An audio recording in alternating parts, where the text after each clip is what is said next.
وإذا تتلى عليهم آياتنا بينات قال الذين كفروا للذين آمنوا أي الفريقين خير مقاما وأحسن نديا وكم أهلكنا قبلهم من قرن هم أحسن أثاثا ورئيا قل من كان في الضلالة فليمدد له الرحمن مدا حتى إذا رأوا ما يوعدون إما العذاب وإما الساعة فسيعلمون من هو شر مكانا وأضعف جندا ويزيد الله الذين اهتدوا هدى والباقيات الصالحات خير عند ربك ثوابا وخير مردا.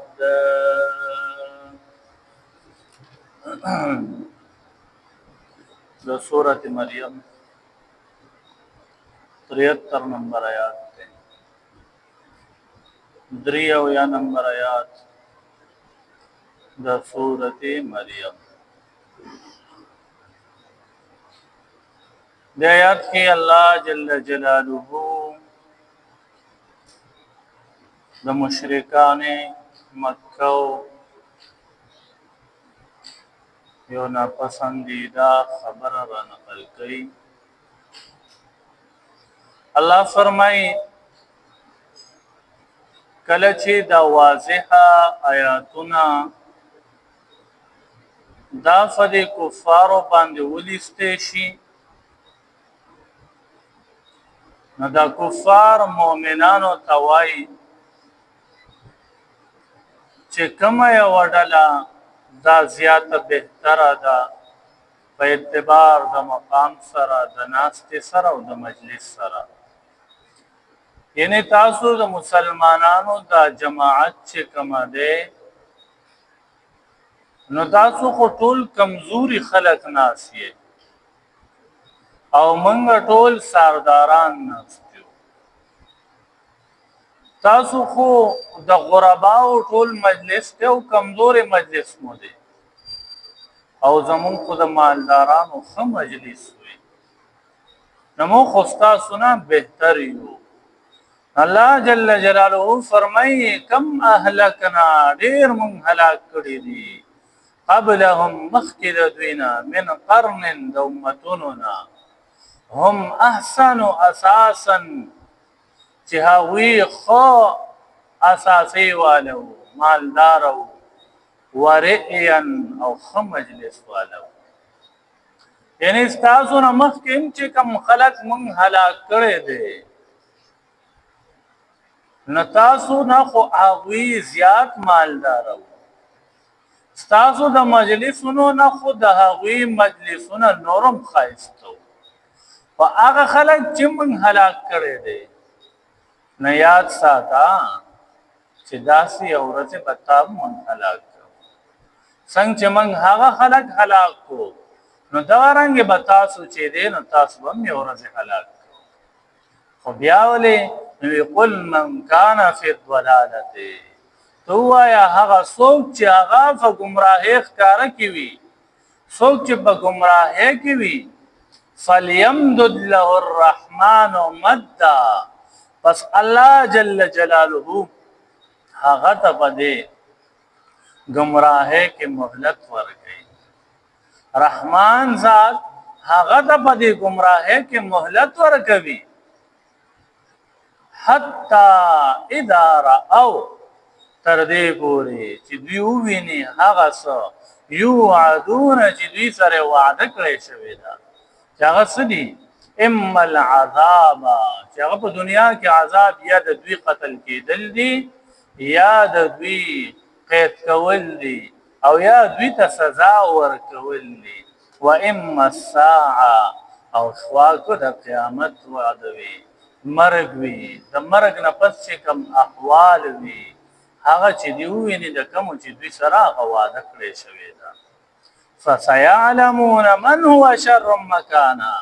پس دوی ته ببزر د چې دوی ته په پته ولګي من هو شر مکانا چې څوک په بدترین مکان کې وو څوک په بد ځای کې وو واضعف جندا او کمزوري لخر والو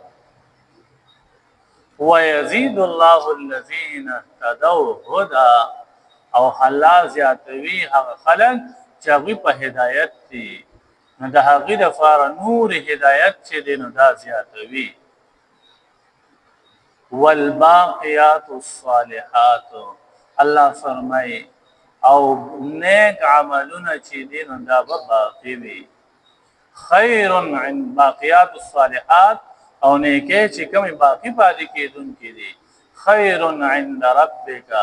دا زیات بهتر دي پنځ درستا ثوابا په اتباع د ثواب سره وخير مردا او بهتر دی په اعتبار د انجام سره ځکه چې دا سړی چې څوک هم چې نیک اعمال کوي خود سره پاره کوي ډېره باره جماعت به ثواب نه راوشي موږ جنن دلته کې ودرېږو پنځه وخته مونځ کوو سره پاره کوو ډېره باره چې ذمه مو پاره شي او نیک اعمال ځان له چې دینه دا زیات ولې ځکه چې یو نه یو ورځ دار روانه ده چې په ما او تا باندې به مرګ راځي د مرګ پرېشتې مو مخې ته اوړي او راوړي د ورځې پنځه پیرې د مرګ دا پرېشته چې نن وي دا د هر یو انسان سره مخامخ کېږي نه بعض ټیم د وجود چې دی نو داسې ورپېږي شان دا چې کله د په روح باندې اټیک وکړي یعنې د وجود چې دی نو دا داسې ورپېږي شان نو د مرګ پرېشته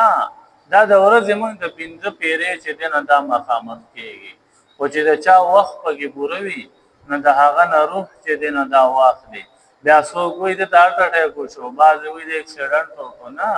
دا خو د مرګ پرېشتې دي دا موږ پسې د ورځې لګېدلي دي د ورځې او شپې موږ پسې لګېدلي دي خو چې کوم ټایم یې زما سره لپاره الله لیکلي وي ما هغه ټایم نه ورسوي خو چې کله دا روح والي او د انسانان ورپسې چغېږي